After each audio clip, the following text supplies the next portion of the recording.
啊，现在干嘛？你就砍了。那你站在这边要不要砍？我要闪人。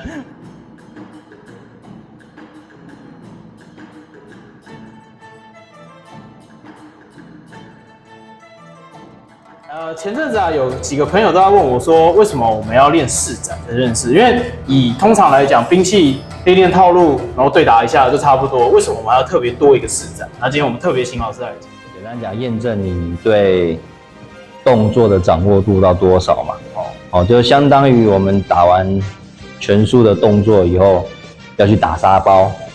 确认你的动作的力量的方向啊、结构啊、手握的好不好啊，这些综合条件。在这种打击的环境下，有没有办法达成嘛？然后这试斩也是一样嘛，在你拿上真的刀剑，然后有一个固定的木体，然后你要把它做过去，那你的各项要求会不会在这一瞬间内达到？那这就是一个目的啊。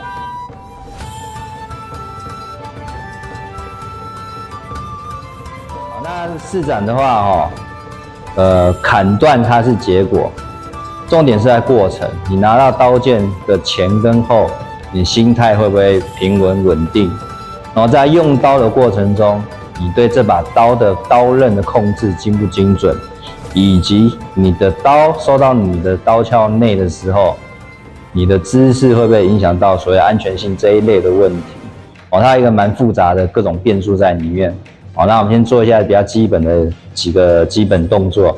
基本上我们会做斜斩跟逆斩，撩击之类的上下动作为主要的初学者在练习的方向。大概是这个样子。好，第一个我们做的是右斜劈，然后在日本刀叫敌左加杀，这个方向过去。好，那像这一刀就是一个比较干净的斩击，它就这样直接下来。那它的斜角的话，其实各个流派会不大一样啦。那这个不是很重要啦，就我们而言不重要啦。它会有，我们要看的是过程顺不顺利。那这角度的话，其实可以调整的。那另外一个就另外一边这个方向，这种样子。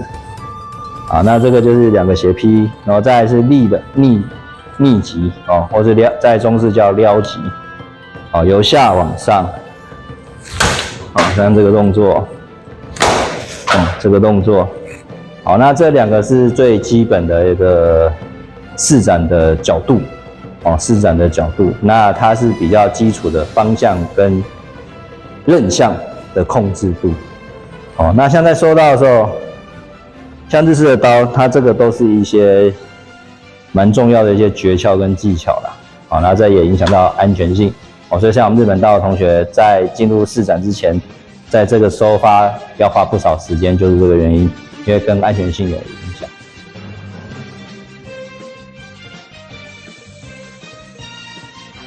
老师，我想请问一下我们试斩除了把东西砍过去以外，到底还有什么重要？因为砍过去其实不太难，对啊，好一点的刀，然后力量大一点就砍过去了。那砍过去这件事情代表说你对这把刀控制到一个程度啦，那这个是当然外在上的。第二个是比较重要的，其实是心态。你拿到这把刀，你能不能稳定？